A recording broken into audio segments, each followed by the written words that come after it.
Creativity is problem solving. Everybody has some kind. Number 2, talent's a giant roulette wheel. And if you can find not your individual talents, but the unique intersection of your talents, that's like diamonds going, like light going through diamonds. Mm-hmm. And that, if you can do that and you work and work and work at what you're superb at, that's where genius comes. That's where excellence comes. That's where prodigies come.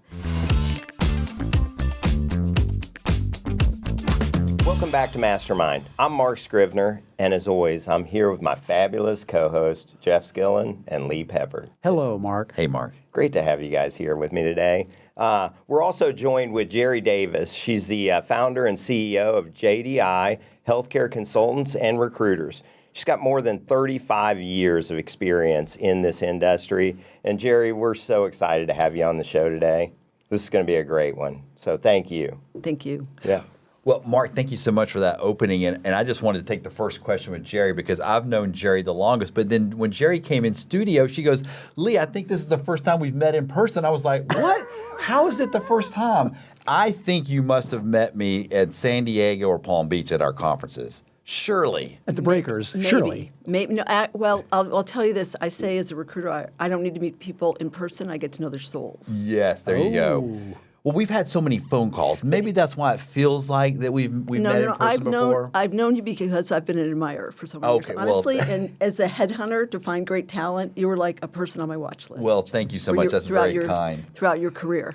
Well, I think I've always taken a shine to you, Jeri, because, for 2 years I worked in recruiting for Ross Perot. And so I feel like I have a passion for people that do recruiting well, and I think that's why I connected with you. So I wonder if you might take our audience back through a little bit of your backstory. Like, how did you get to this point where you're really one of the most respected recruiters in behavioral health care? Well, thank you. Thank you. That's I work hard. I work hard to be the person that people know. So anyway, on my journey to becoming a therapist, I was taking PhD classes and also started an MBA. And I landed in the marketing class, and they said, that's applied psychology. And I fell in love. And it was like, wow, I can make things happen. And after the MBA, before I even graduated, I had a national contract to do marketing plans for 12 mental health centers in Arkansas. And then I went on to work with 2 national companies and really opening hospitals, learning how to do marketing, bringing marketing in when it was starting in behavioral health care, and really getting into the recruitment. I missed working side by side with CEOs, so I started my own company. And then every time they lost a job, they call me up and say, Jeri, should I be a consultant like you, or should I go work for the competitor? I said, send me your resume, I'll help you out. And for a few years, I was always just taking these calls, helping people with their careers, and I realized I can do this headhunting 10 times better than any of the top healthcare recruiters because, number one, I know behavioral health inside and out. Number 2, I care about people, and that comes through. And number 3, I stay active in the industry. So when I talk to a CEO, they're not talking to some junior recruiter at a national healthcare company that they're educating about the industry. So that was really the kind of the fundamentals of the recruitment, and then the recruitment just took off. So I still keep some consulting projects, or I have others that work with me, but recruitment's just been really fast and furious for the last 15 or so years. I am so glad to now know where your accent's from when you mentioned Arkansas. Oh, my goodness. Well, I did live in the South for a number of years, including Macon, Georgia, and Tennessee. And but man, I'm a darn Yankee, right? We'll say it that way. No. But I've lived in the South for quite a long time. That's when people ask me, where are you from, Lee? And I'll say L.A. And they'll be like, oh, my goodness, I say Lower Alabama. Jeri, you worked with both nonprofit and for-profit organizations. Is there a common thread that you see with leadership that goes in and they're successful in each of them? So the common thread, I would say, number 1 is passion for the industry. Because I can take people out of for-profits and put them in the not-for-profit if they're passionate. And if they're passionate, they're going to do very well in the for-profit world. So that's number 1. Number 2 is great leadership. Great leadership transcends the environment. And the other thing is just really great operational skills, because a lot of times the not-for-profits need the more sophisticated operations, training, and resources and knowledge brought over to the not-for-profit side. So those are the three major areas. Yeah. You know, what I hear from people who are trying to step into this industry, and of course, you know, we have a deep background in it, but people who are new to it, what I hear, especially on the recruiting side, is they're like, wow, it seems like the talent pool is kind of shallow. And my response to them is, well, it is, unless you really don't understand the industry. So I'd love to see how you respond to that, and whether you think there's truth to that, or how would you explain that? So I think that's a really important question and issue, especially now, more so than ever. Because if you Yes. look at the national behavioral health companies, if you look at Acadia, if you look at UHS, if you look at Pinnacle, if you look at Baymark, they all went outside of behavioral for their new CEOs. So there's a real belief system on the PE side that since COVID, people that grew up in behavioral health don't have the sophisticated skills that someone from other sectors of health, like managed care or dentistry or whatever. But it doesn't necessarily prove out. It really doesn't, because if these new leaders, no matter what they're great at, if they don't understand the nuances of the business, or they don't listen to their team that does have that experience, there are a lot of fumbles. Yeah, you know, it's funny. Lee and I were having a conversation earlier this week. I think that's really like spot on to this. I know you're taking my question. I wish you said that. You go for it. Go for it. I know what you're Okay. gonna say. All right. So I'll tell you what, Lee. I'm gonna set it you up. go It's for like it. I'm gonna toss the ball up in the air and I'm gonna let you You hit guys it. are great. How's that? So Lee and I were having this conversation earlier today, and it's like I'm debating about whether we mention who it is or not. But Maybe don't mention, but yeah, okay. So we're not going to mention exactly who it is, but there's been a turnover at the top. Okay, Right. And so someone was recruited into this role that does not have behavioral health experience, and a lot of people who are within the organization that have literally decades of experience are kind of like, not so sure this is going to work out.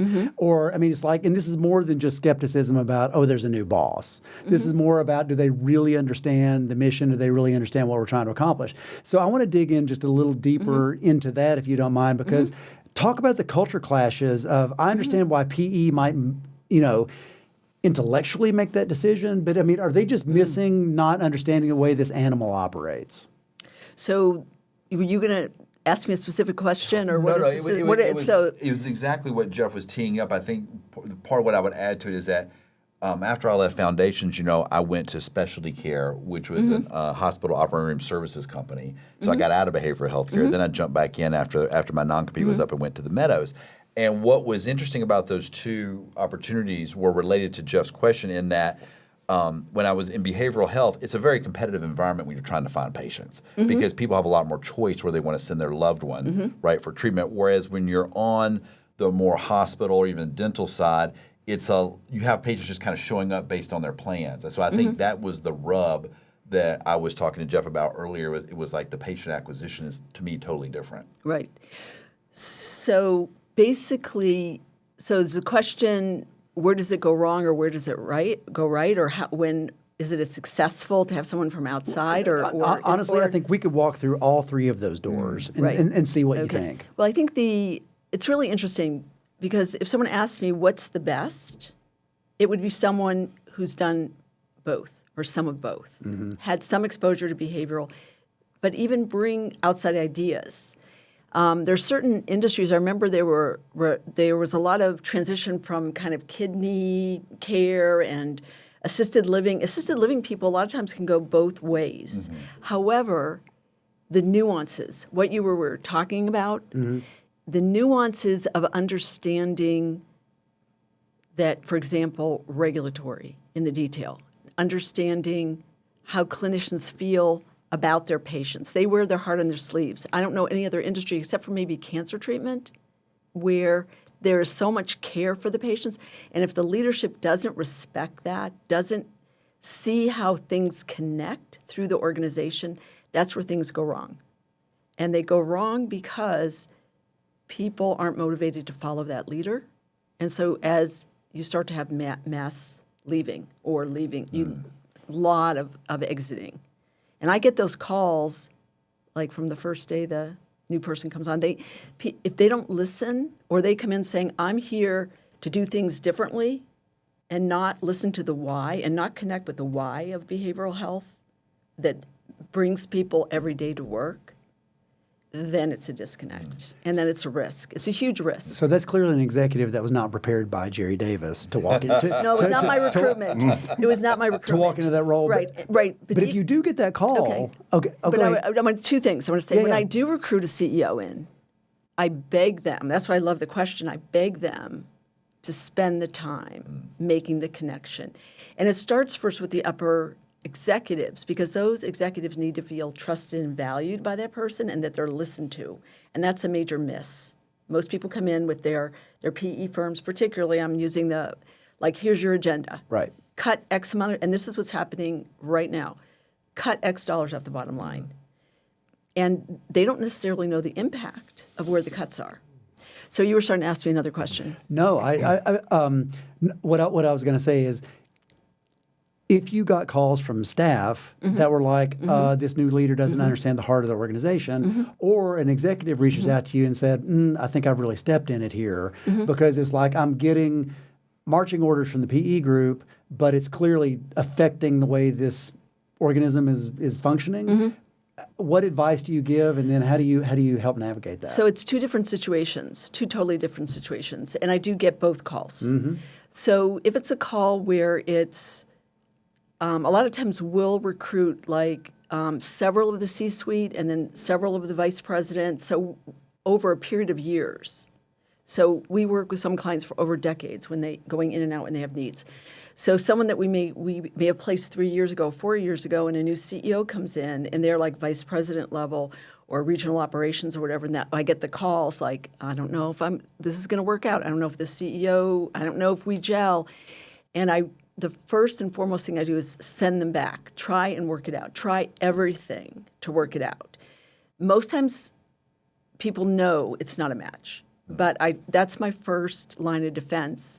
And I won't, if they leave a company, then I can work with them again, but it's very hard for me to work with long-standing clients and take people, I don't take people out and put people in. They feel like you're just kind of shopping the bodies around. Well, I don't even agree. That's just like, Yeah. why would you do that? If I'm helping a company grow, why would I take people away? So that's my first thing. Now, if it's a CEO, so the most important thing, and this is really important when you're recruiting top-level executives, you need to know the realities of that organization, meaning a lot of times the PE companies may not even know all the financial realities. They're bringing in a new leader Yes. because it's a mess. And so where things go sideways, and I see this with candidates I've placed, thankfully not too many, but with a lot of the CEO candidates that I do get, what happens is they're told X, they're saying, you've got this runway of money, we want you to turn this around, we want you to fix this, we want you to scale this.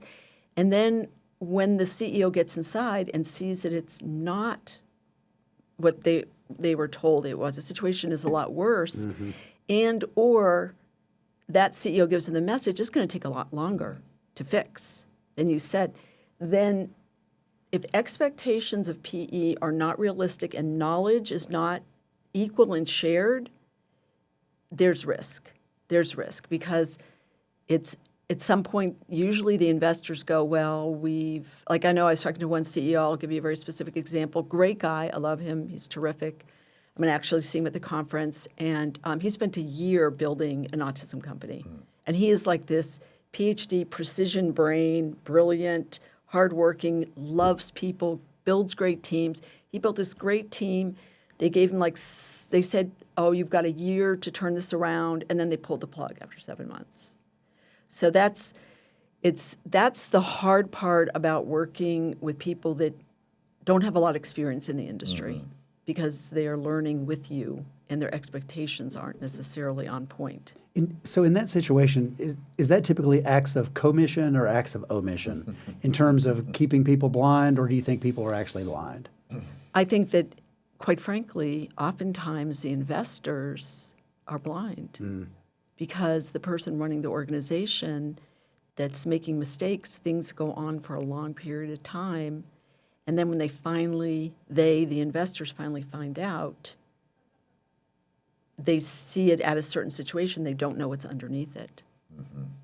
So no, I think most people want, if they want someone to come in and fix things, they want to give them the tools and the knowledge.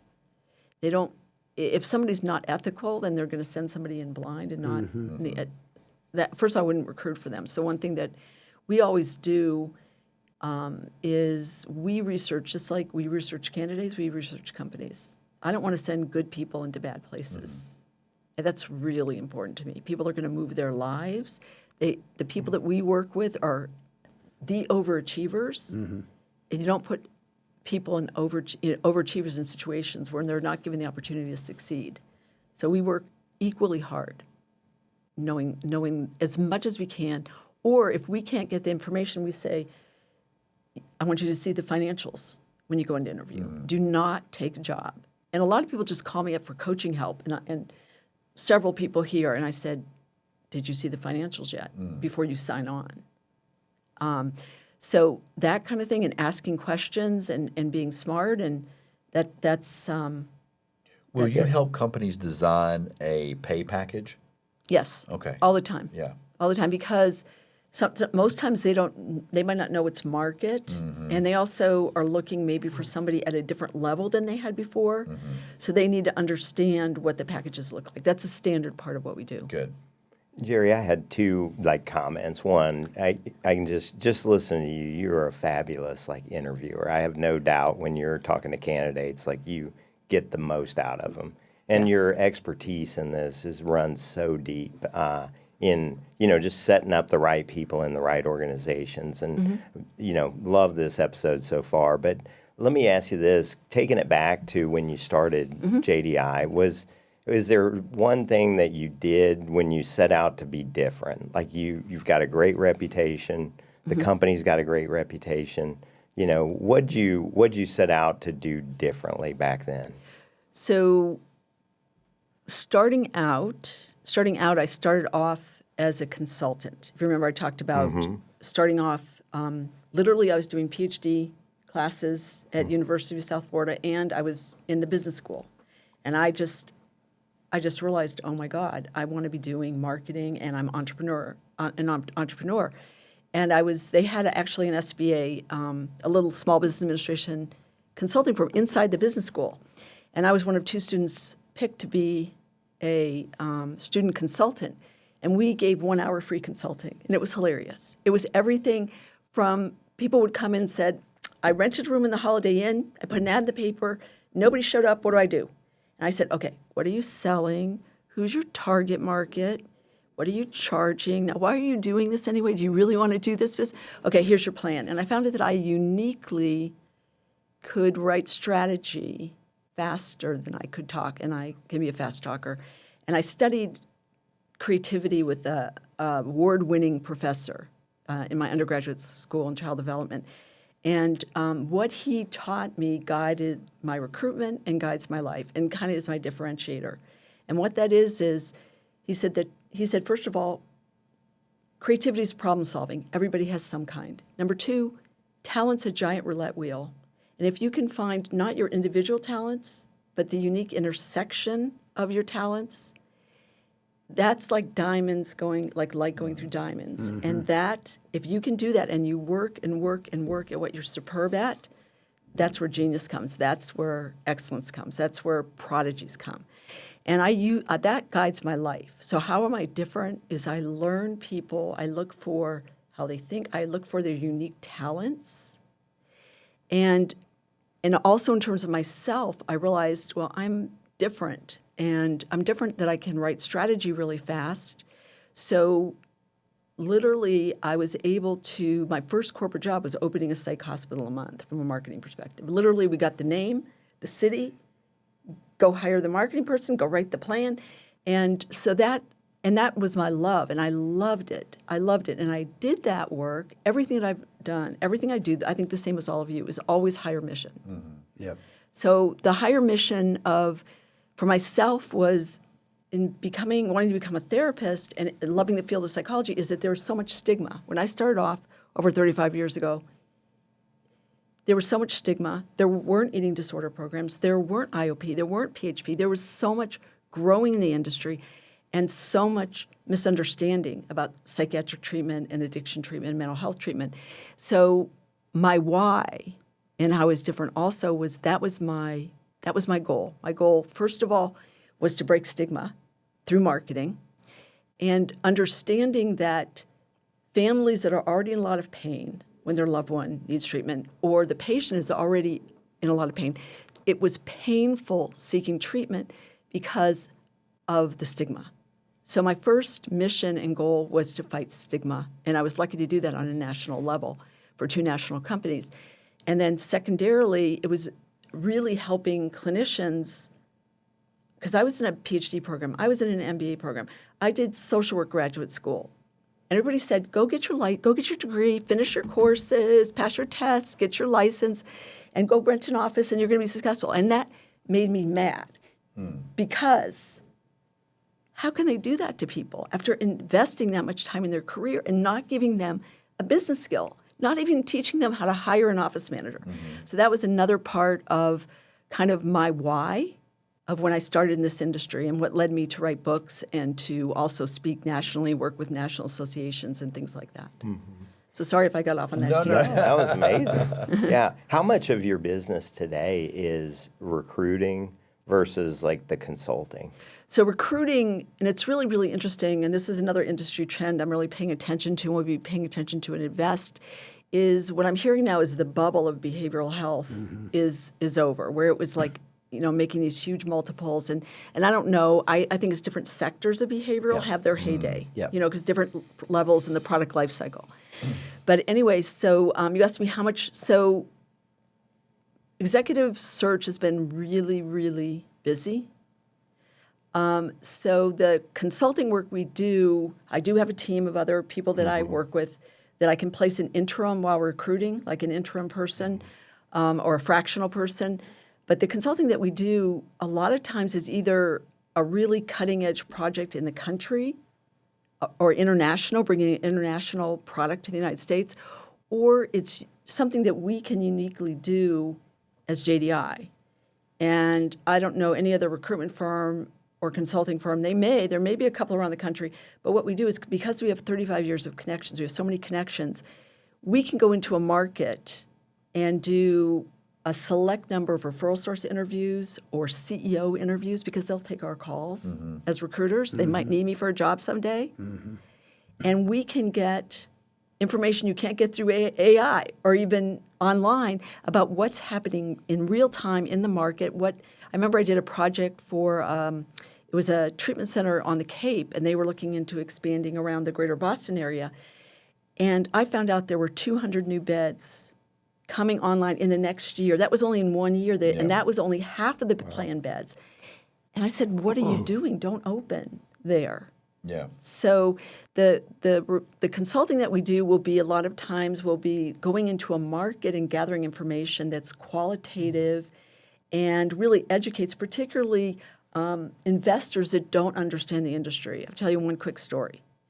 So we got called by a new investor in the industry. And these are good people. They're honest people. They want to do a good job. They're very excited. There's also, I don't know if you've had this experience, but there's a lot of people coming from the skilled nursing, the senior living world. I was 100% going to bring that up to you. Because, guess what? Because profits Medicaid went out of that. Yeah. So they saw double the profits in behavioral. Yeah. So we get a call from one of those groups, get on their Zoom call, and they want us to do a market study.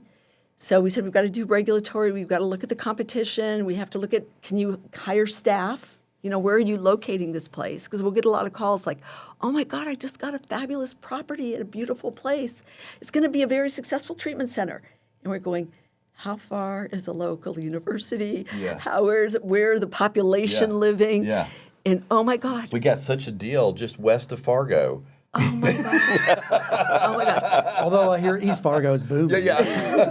So, No offense to my friends in North Dakota. So this was actually, I'm not going to say what state it was because it's a small world in behavioral. So this group said they were so proud because they got this location in this southern part of a state. And they said, we're going to do this study, but one of the investors on there, he said, but this is going to be successful because we're on the hospital campus, the medical hospital campus. And I already know that the other behavioral health organizations in the area are struggling and can't keep CEOs and can't keep census. I already know this, just from doing a little bit of calling around.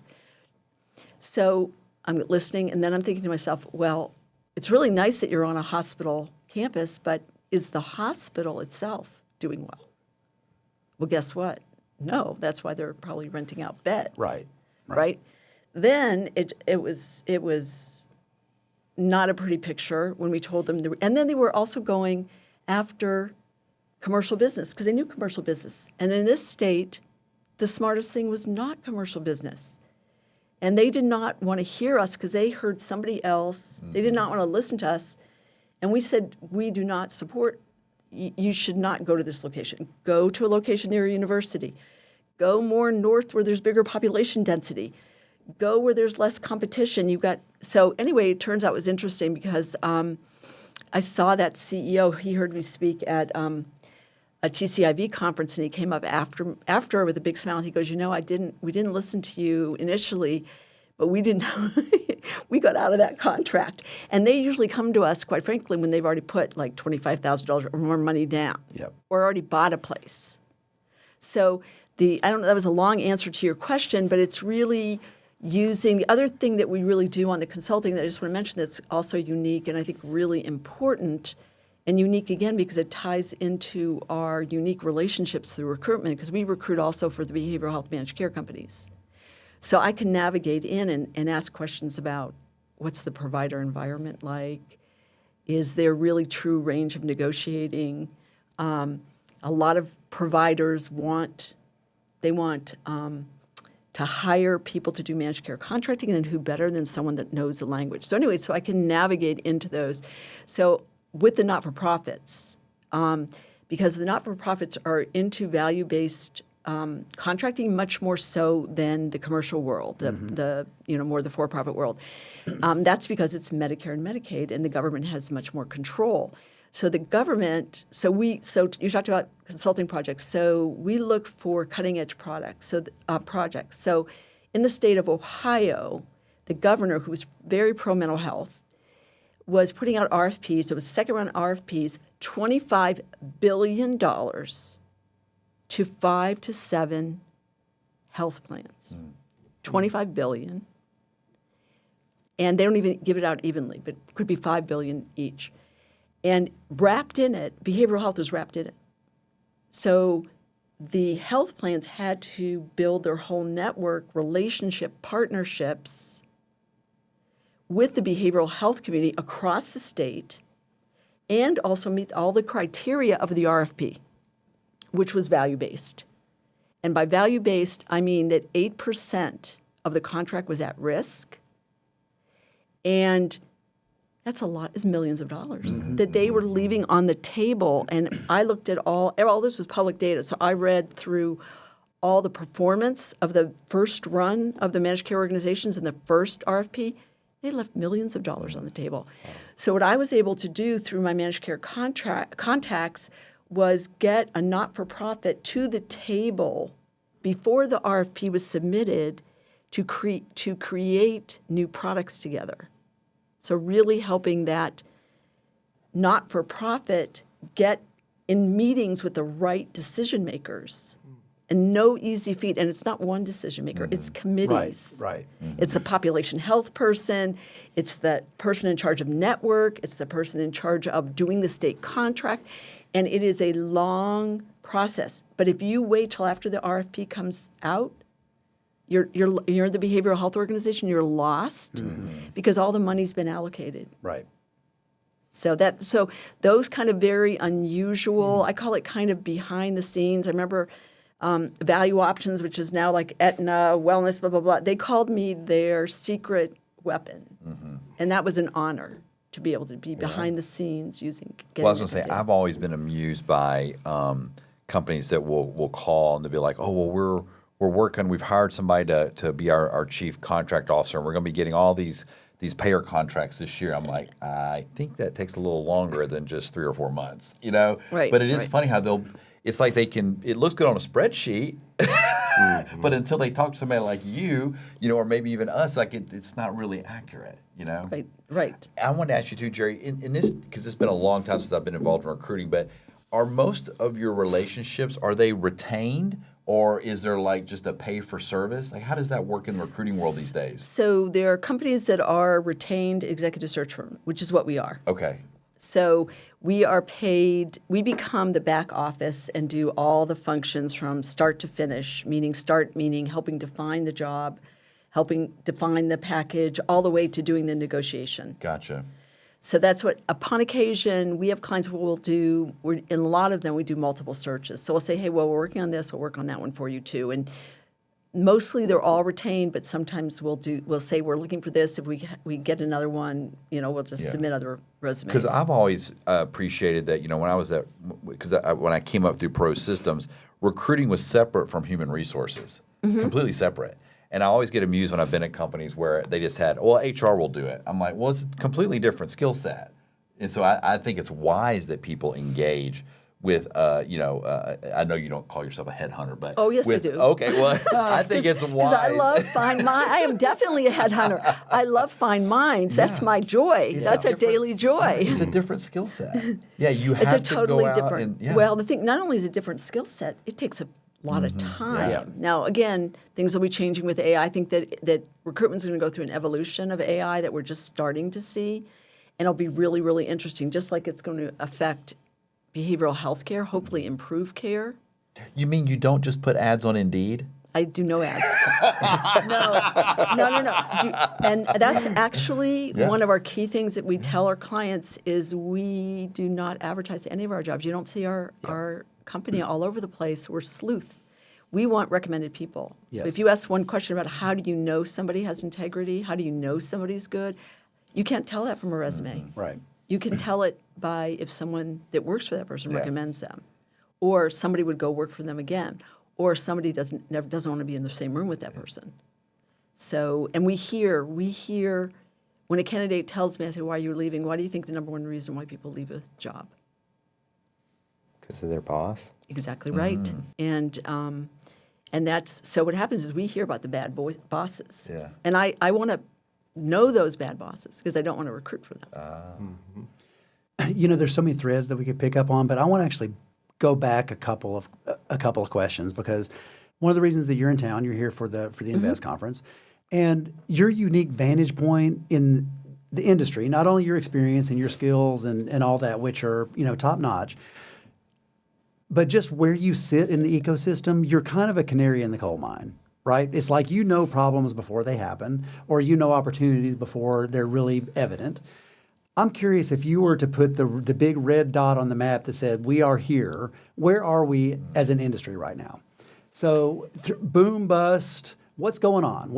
Give us your perspective on we are here. Well, first of all, I think a lot of people that invest are going to be talking about this from their 100%. vantage point. And I'm always asking, because I'm talking to candidates, what I hear is what's happening at their organizations. Okay, what are the problems? What's going on? So I can feel the softness in the economy. I mean, and it's you see indicators. So I call like other experts or mentors, people I trust, and say, what's going on? So I try to do that at least quarterly. So I'm verifying what I'm hearing on a daily basis. And I think it's I think what we're in right now is a confluence of a lot of big challenges as an industry. A lot of big challenges and some opportunities. So when you ask I have to answer you precisely because I want to give you a very good answer. So, and this is what everybody knows and sees, is we don't know where Medicaid's going to go. So, okay, so here's the bigger picture. The bigger picture and the most important picture is that behavioral health, to do good care, which is why we're all here, and that's always been admission. I place serve. great people, Yep. top people at top treatment centers because I'm in this business to promote good care, and I do that from a leadership down. So we have the situation where commercial reimbursement has not been increasing with the cost and wage of living. So we have shortages, right? And this is not new. This has been going on for a while. Shortages of staff that's going through different levels of staff and changing. And then we've got salaries going up, but not reimbursement. And it's been stagnant. So how can you keep delivering the same good care? What happens is they're cutting staff, right? Okay. So that's number one. Number two, we have the issue that out of COVID, when companies wrote their projections, now I'm talking about for-profits, when they said in 5 to 7 years when you're going to get your payout, right? 2020, they wrote it, or whatever, 2019, 5 to 7 years now, 2025, you're going to get your big payout, or 2023 or 2024, no big payout. Okay, so we have a situation where investors have promised their investors that they're going to get some money. So what are they doing? You probably know as well what they're cutting. They're cutting higher level management. They're cutting middle management, and they're cutting everywhere they can. So that's a challenge to the industry. So, for example, company to remain unnamed this is a big national company, and they said, well, what they've done is they've taken out a tier of upper management, so now the regionals are not as skilled, and they have CEOs that are not as skilled at individual facilities. So guess what? The lawsuits are up, the accidents are up. Yep. Risk is elevated. Risk. Yeah. And it's unfortunate, but I'm not saying anything that's hidden. No. It's out there, and it's hurting the industry. And you may remember this, Lee, but we went through this cycle before where the industry really got a bad name. And that's also leading investors to leave the space. Behavioral. So we have a lot of challenges paying for good care when the payers aren't. So that means then people don't get as good care. And how do we do it? And again, the government side, the not-for-profit side, there's been a whole movement that's improved reimbursement. On the commercial side, it's a fight, and it's very tough because there's the middleman of the payer. That it's not like nationalized health care. It's not all, hey, you get X amount of money, go find the care that you want. I mean, I think what everybody's attracted to in this market from a financial perspective is the increasing demand. It's like, I mean, the demand for the services is not ceasing. The demand for the services continues to grow, right? But yet, as you point out, and we all know, reimbursement has not kept pace. If anything, it's flat to down, right? And so then that's putting everybody in the squeeze where investors are kind of like, well, how do we control for this? They don't say, how do we control for it? They sit on the sidelines or take their money elsewhere. Right. Because they don't like the risk. They don't understand the regulatory, and they don't understand a lot of the industry. So they say, well, this is less, like you talked about. Other industries are less complicated.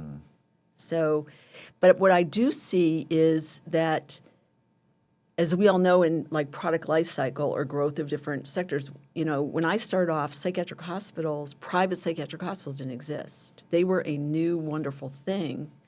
Then it was substance abuse treatment, right? 30 days, and you wouldn't believe when I started off in an inpatient psychiatric hospital, guess what the length of stay was for an adult? 30 days. Oh, okay. Now it's like 7. 3 to 5. Yeah. Adolescents, guess. In a psychiatric hospital at 1,000, 1,500 plus a day. Yeah. Oh, 30. 6 months. Oh, there we go. And then managed care came into the field and cut it way back. So I think the biggest thing is, how do we as an industry protect quality care? How do we use the tools of technology? How do we use what we have and not sacrifice the clinical care? Because that's what's happening. And then guess what gets cut? Outcome tracking, training, all those things are the first things to get cut when After all of the a sudden people. there's budget Is there budget constraints? That's where they go first. Yeah. Well, what's really interesting is I think we're also in a period of where we constantly have to create workforces that tolerate change and training, because there's so much new going on in terms of ways of doing things and how AI will impact business.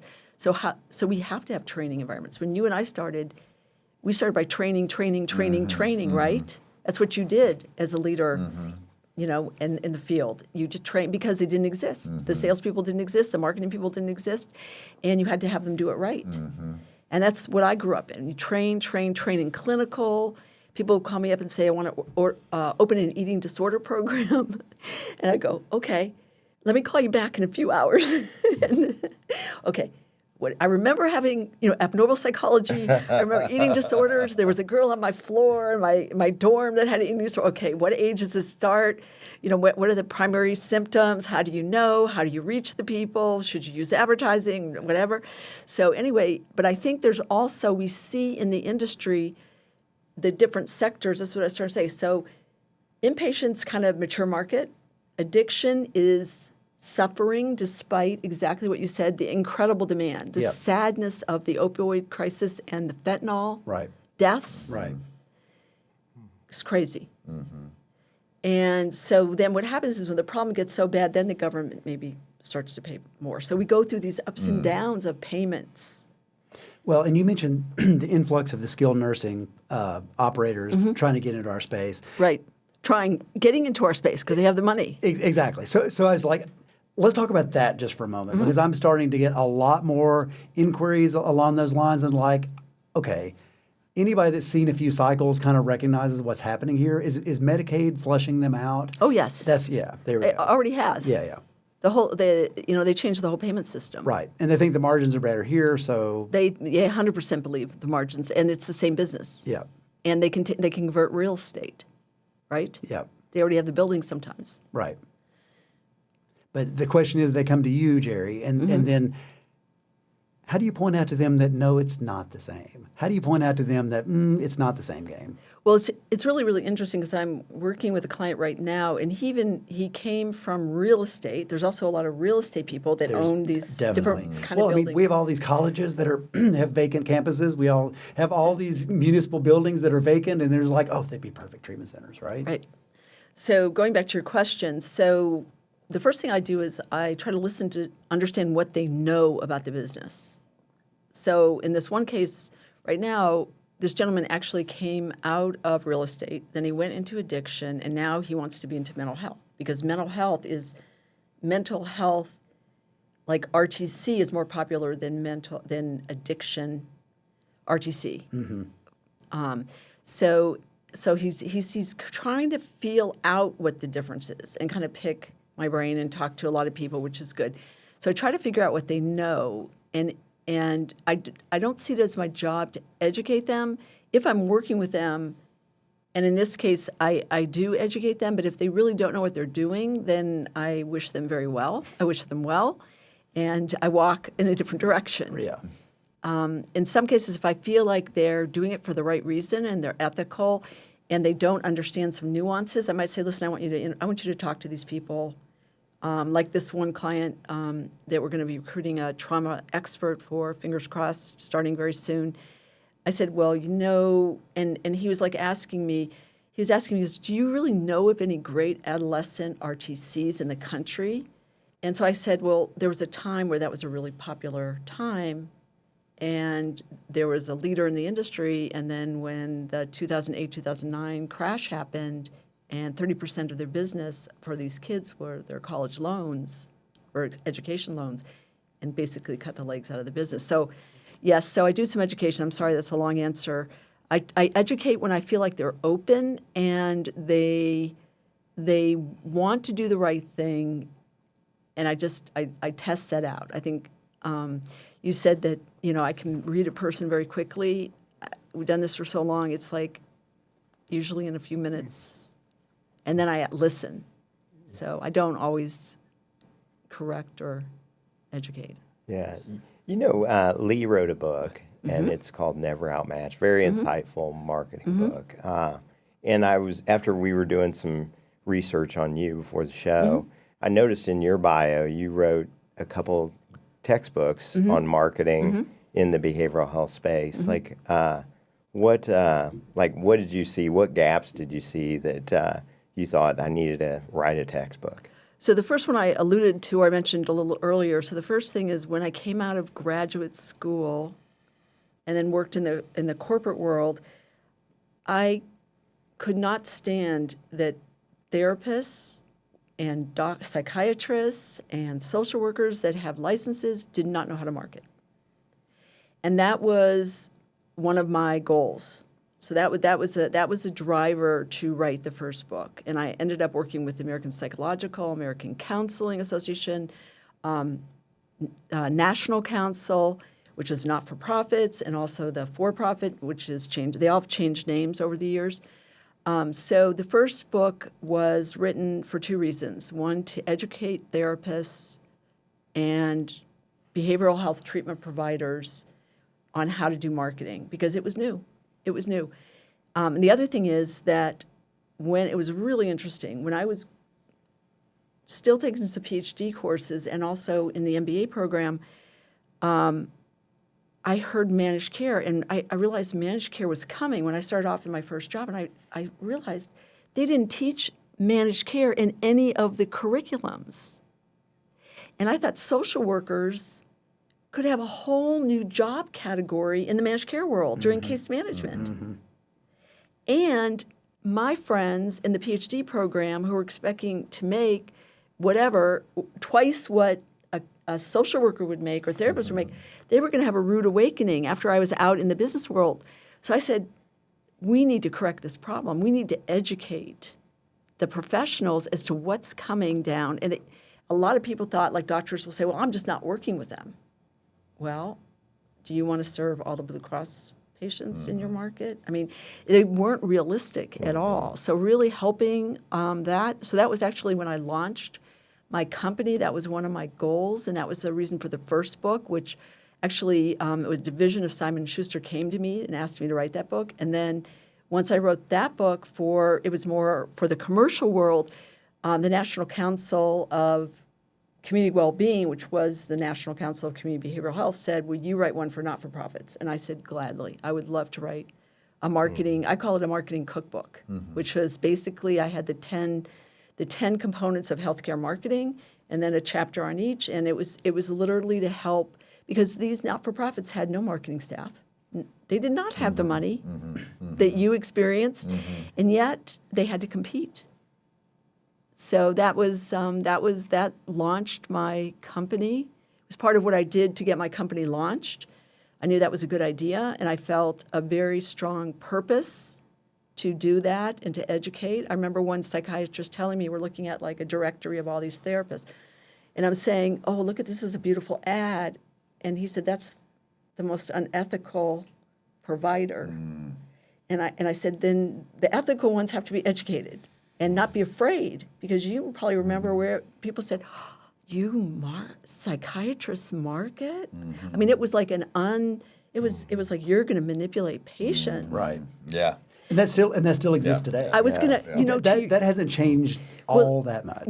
To your exact point, when I was thinking about this ahead of time, I used to say that I was fighting stigma, but now people, because of social media and because of the internet, people still can't choose. They can't, exactly what you said. Well, we have a real short attention span in this country, because you alluded to the issues in 2015, 2016, where there were certain programs that had to go before Congress, and they were called to the mat, and we had all the directory portals that were rife. And now here we are right back in the same situation 10 years later. That's right. There's been two recent books about the scandals in Florida and California with different body brokers. That's still going on. That's still going on? Oh, yeah. And then here we are back God. with directory portals again with the same names. Oh, my out there. gosh. So it's like, and I wonder, is it because Greed. people have, well, there's a greed, but I feel like, is there a generation of people that have kind of, retired, and now we're kind of back in that same boat, or what's going on? It's crazy. It is crazy. Yeah. It's sad and crazy. And it was really interesting because the psychiatric inpatient field, which is what I started out in, is much more regulated. Where the addiction field, which was social medicine and social, treatment was so unregulated for so many years, and then there was a lot of gray, and then people started really going into the. Oh yeah, you would think with legit scripts it would all be cleaned up, but no.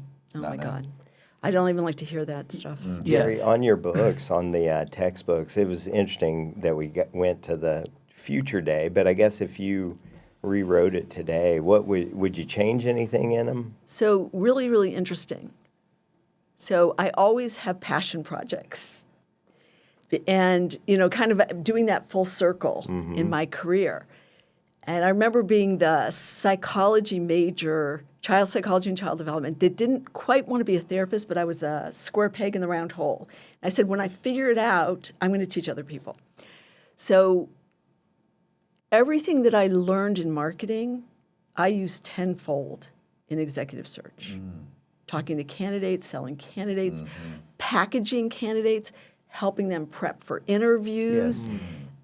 It's like I do this every day. I talk to candidates. They don't go into an interview if they're not prepped. I said it's just like a sales call. Here's the steps of an interview.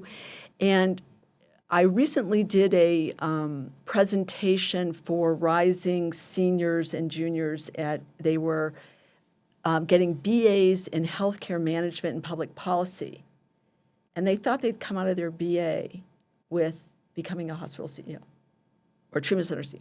And I'm going, and in their world of communication, they're not even comfortable networking. Right. They're not even comfortable placing a phone call. Exactly right. I don't mean to be flippant. You know this to be true. No, I had a rude awakening. I asked this group of 40 to 50 students, how many of you enjoy networking? Because, man, you've got to know how to network if you're going to get a job. Only a quarter of them raised their hand. I'm going, this is scary for them. And I think with the AI taking over a lot of jobs and the consolidation we're seeing in behavioral health and the high need to bring good people in, we've got a real knowledge gap. We've got a real reality check gap. So one of my passion projects, one of my dear friends who coaches, and she's the one that invited me, she's a university professor, I said, we got to get these kids some help. I said, these parents are paying thousands of dollars to educational consultants to get them into good colleges. That's not the roadmap for a great career. And we need to bring people in. All along my career is bringing good people into behavioral health. So I actually, in preparing for that class, that I was a guest lecturer, I literally outlined 8 chapters of a book of each step. So I'm thinking that's on the passion list. Maybe you're an inspiration to me, Lee. Oh, I had 3 friends have books come out this year, and actually one of my friends I'm going to introduce you to because she had just had a book called The Addiction Playbook, and it's really written to, and she got one of your books. Okay. And so I'm going to do that trade out. Oh, this is Jamie at the Meadows. Exactly. Yeah, because I was already departed the Meadows when she was brought in, so I haven't had a chance to meet her yet. She's one of my totally dearest friends. I'm going to be at her I'm going to see her at farm. TCV. Oh, that's good. Because we're both speaking. Oh, that's great. And she's so connect us via text. I already told her I was going to, good. and we're going to definitely do that Good. because she doesn't have the marketing ability, and she is just a firecracker and so passionate. And she's the incoming. For NATAP. NATAP. She's the incoming president. She's the first woman president. And she is totally motivated. Her book is around also breaking down the barriers to getting help because she said that people are so afraid to get into help because they don't know if they can do it, if they trust themselves, and they don't know what's going to happen. And that's a lot of her purpose. It's written a lot to the families and the patient to say, this is what good therapy, really good treatment is. This is what you should get. And also for therapists. So I'm really proud of her, really, really proud of her. So, and you're on that list too of, I'm so proud of you because we had conversations over the years where you were working on that book. Oh, I know. I intended to kind of get rolling in 2015 and then, life and non-competes and everything else kind of got in the way. And so finally I carved out the time to finish it. Yeah, that's so great. Yeah. It's a big accomplishment and you feel like it's in you to come out. Yes. Lee's fired up, and he makes us on every episode. He makes us at least play the book once. I can't believe that was so natural how you did that, I know Mark. That's it was. good. I didn't have to I'm crowbar it getting so in. much better at this. Yeah, but I have to give you a compliment also, because someone very dear to me went to Israel to fight in Gaza, Okay. and I gave him your book Oh. to take with. He goes, I said, I just have a friend that wrote a book about using military tactics, and this is someone who learns everything on the internet. Well, you'll have to give me his name or her name, and I'll be happy to autograph and send him a copy. I gave them my copies. Okay, well, I'll and get you it's another it's one in then. it's in Israel now. Excellent. Nice. Well, that's Wow. really wonderful to hear. Yes, and it's really I love it. I love the taking other kind of constructs Yeah. and applying to break Well, through. my youngest son, is in the Army right now. No, I didn't know. He's in the Army. He's in basic. He just finished basic training in AIT. Wow. So this is like through generation. Well, yeah, actually, it probably goes back 5 or 6 generations. Wow. But he asked me to send him a copy of my. I didn't send him with a copy, but he asked me to send him one in basic training. So I sent it, and he read it, and I said, "Well," I was telling my wife, I said, "That's because there was nothing else to do. There's no phones. So that's the way you get your son to read your book. Is send him to basic training. There's no other option."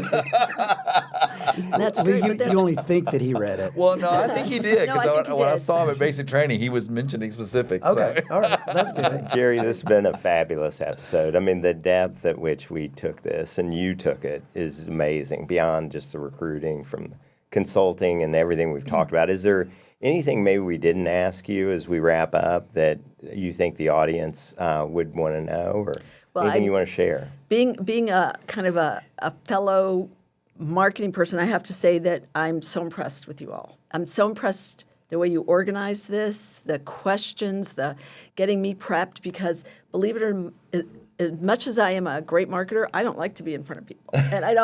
And I just read these questions and go, this is so easy. I can do this. So this has been lovely. It shows the quality and the intention of what you do, the higher mission intention of what you do, and the quality of what you do. So I'm a big fan.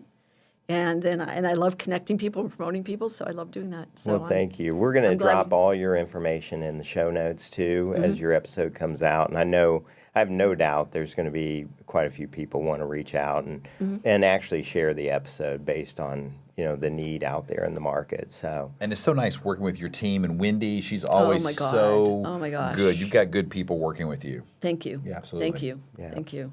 Well, Jeri, thank you so much for being on Mastermind today. We've enjoyed the conversation, and thank you for joining us. We really appreciate you coming back week in and week out. And, please be sure to subscribe, rate, and review the episodes so that we can get this message out to more people. Thank you very much for joining us. Have a great rest of the day. That wraps up this episode of Mastermind. Thank you so much for joining us. And remember, Mastermind is not just a podcast, it's a community. So don't forget to comment, subscribe, and review us. Your feedback helps us continue to bring you content that's relevant and relatable. Thanks again to our sponsor, Snapshot, a digital media marketing agency. And thank you for joining us on Mastermind, your behavioral health playbook.